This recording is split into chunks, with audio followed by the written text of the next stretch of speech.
Bonjour. Ne t'inquiète pas, une période de chômage n'est qu'un carrefour sur ta route professionnelle. On s'arrête un peu pour faire le point sur sa carrière avant de repartir. Et c'est parfois aussi l'occasion de se réorienter et de trouver une nouvelle voie. La première chose à savoir est que c'est ton pays de résidence qui est compétent pour indemniser ta période de chômage. Dans ton cas, en tant que résident français, c'est la France l'arbitre.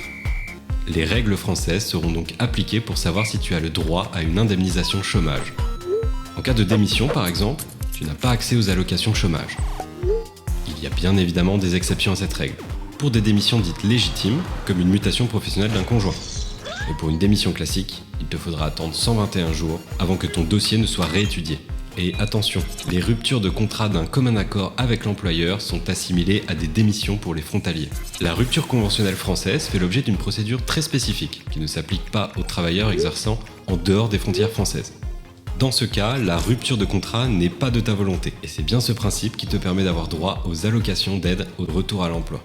Nous avons donc ici toutes les situations où le demandeur d'emploi a été privé involontairement de son emploi. Une fin de contrat ou non-renouvellement de CDD, un licenciement économique ou personnel, une démission légitime forcée par un cas particulier. Pour les démarches, n'oublie pas de t'inscrire en ligne sur le site pôle-emploi.fr dès le lendemain de ta fin de contrat. C'est la date d'inscription qui fait démarrer ton indemnisation. Donc plus tôt tu te seras enregistré, plus tôt tu recevras ta première allocation.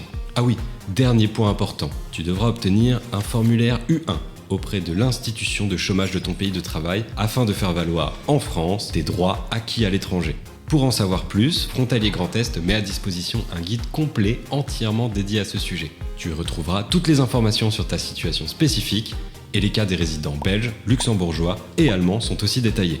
Tu trouves ce guide sur www.frontalier-grandest.eu ainsi que toutes les informations dont tu peux avoir besoin quand tu travailles ou souhaites travailler à l'étranger.